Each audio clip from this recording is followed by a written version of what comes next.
วัสดีครับตอนเย็นมาเจอกันอีกแล้วนะครับอันนี้น่าจะเป็นตอนที่14แล้วนะฮะคือผมก็ยังจำไม่ค่อยได้ดีนะฮะถ้าว่าผมอ่านผิดผมอ่านไม่ถูกอันนี้ก็ขออภัยกันนะฮะขออภัยทุกคนนะครับผมคือผมก็จะเอาออกมาลง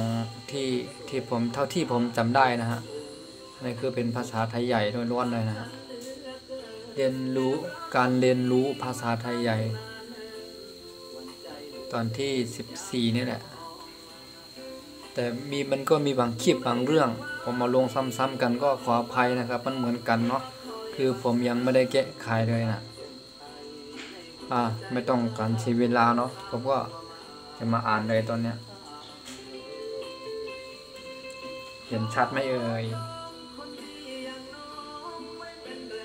คือผมเขียนเป็นตัวใหญ่เนาะถ้าผมเขียนตัวใหญ่มันจะไม่พอเขียนจริงๆนะฮะเพราะว่ามันแผ่นกระดานมันตัวน้อยใช่ไหมเป็นกระดานมันใบเด็กนะฮะอ่านตั้งแต่ข้างบนขึ้นไปเนาะอ่านแต่ข้างบนลงไปก้าไก่ขึ้นไก่ก้าไก่ขึ้นยักษ์ไก่ก้าไก่ขึ้นยักษ์จำไก่ก้าไก่ขึ้นจำนาไก่ก้าไก่ขึ้นจำใจไก่ก้าไก่ขึ้นยักษ์ขึ้นไก่ไก่ไก่ไก่ไก่ไก่ไก่ข้าไก่ขึ้นไข่ข้าไก่ขึ้นยักษ์ไข่ข้าไก่ขึ้นยักษ์จำไข่ข้าไก่ขึ้นจำนาไข่ข้าไก่ขึ้นจำใจไข่ข้าไก่ขึ้นยักษ์ขึ้นไข่ไข่ไข่ไข่ไข่ไข่ไข่ง่าไก่ขึ้นไงง่าไก่ขึ้นยักษ์ไงง่าไก่ขึ้นยักษ์จำไงง่าไก่ขึ้นจำนาไงง่าไก่ขึ้นจำใจไงง่าไก่ขึ้นยักษ์ขึ้นไงไงไงไงไงไงไงจ่าไก่ขึ้นใจจ่าไก่ขึ้นยักษ์ใจจ่าไก่ขึ้นยักษ์จำใจจ่าไก่ขึ้นจำนาใจจ่าไก่ขึ้นจำใจใจจ่าไก่ขึ้นยักษ์ขึ้นใจใจใจใจใจใจใจซาไก่ขึ้นใสซาไก่ขึ้นยักษ์ใสซาไก่ขึ้นยักษ์จำใสซาไก่ขึ้นจำนาใสซาไก่ขึ้นจำได้ใช่ซาไก่ขึ้นยักษ์ขึ้นใสใสใสใสใสใสใส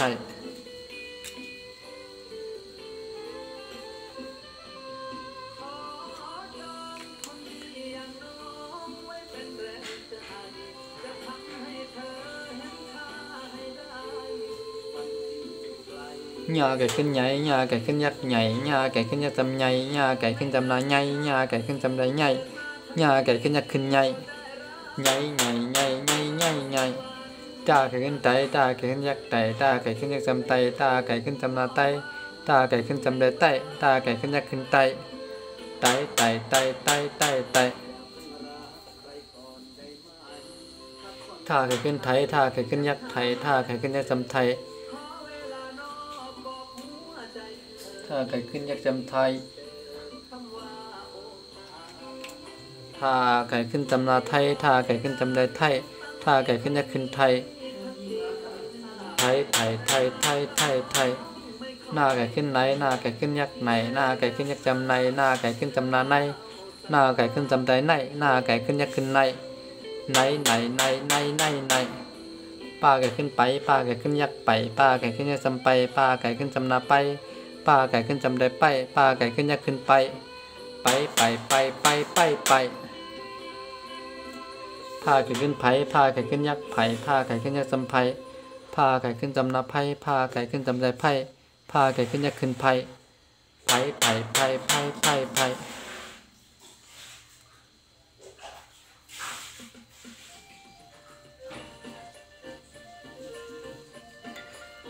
ฝ้าไก่ขึ้นไฟฝ้าไก่ขึ้นยักษ์ไฟฝ้าไก่ขึ้นยักษ์จำไฟฝ้าไก่ขึ้นจำนาไฟ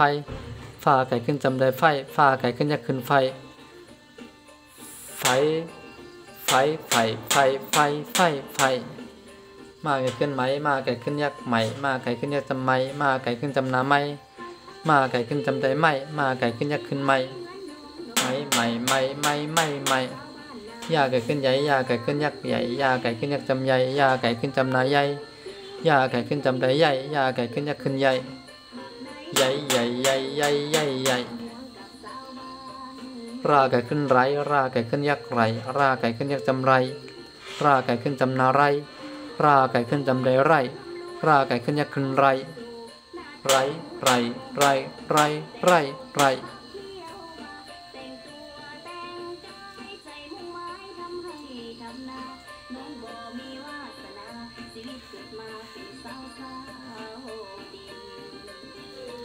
ลาไก่ขึ้นไหลลาไก่ขึ้นยักษ์ไหลลาไก่ขึ้นยักษ์จำไหลลาไก่ขึ้นจำนาไหล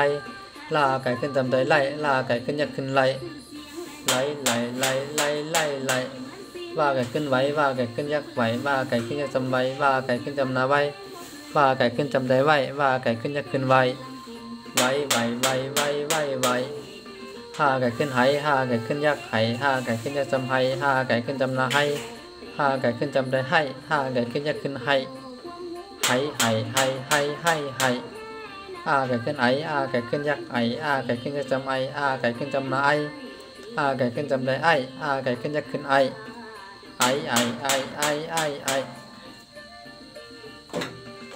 ธรรมดาครับเนาะธรรมดาของส่วนตัวผมเองเพราะว่าผมยังไม่ได้ตัดต่ออะไรเลยนะฮะผมลงธรรมดาแต่ละคลิปแต่ละเรื่องก็มันอาจจะไม่สนุกสักเท่าไหร่นะเพราะว่าผมก็เอาลงประมาณนี้ผมก็ยังอันนี้ท่อนนี้ผมจะไม่ใช่ชั้นนี้คือน่าจะได้ยินคุณว่าตอนนี้หรือว่ามันลงไปแล้วหรือว่ามันยังไม่ลงหรือว่าผมยังจำได้จะไม่ค่อยได้อะไรประมาณนี้ครับผมก็มีเพียงเท่านี้ขอขอบคุณครับทุกคนนะขอขอบคุณจริงๆครับรักทุกคนนะไม่สุงกูก็ค่ะ